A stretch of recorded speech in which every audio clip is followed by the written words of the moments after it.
This video shows you how to verify property data with DataMaster. Based on your scope of work, you're required to verify the data you used in your reports.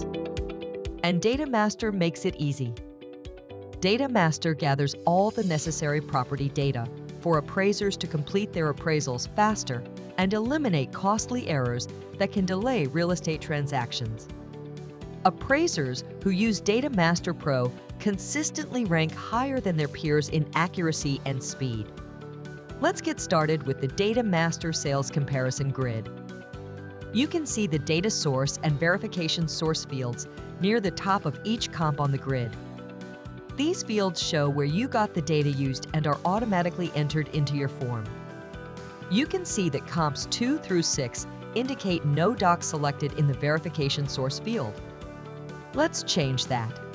Click on the Deeds button to display the deeds for Comp 2.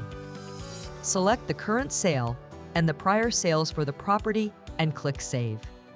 Now you can see that the doc number of the public record source you selected is indicated in the grid. You can repeat this process for any other comp you need to verify. You may have noticed that there are multiple data sources you can use on the deed screen.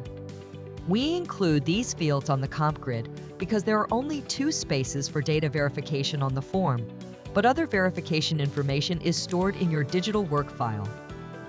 DataMaster includes other verification documents in the Comments and Exceptions report. This is an example of property data with the verification source for the subject. And this is for one of the comps. To use this information, copy it and paste it into a comments addendum in your form software. That's it. Verifying data is simple with DataMaster.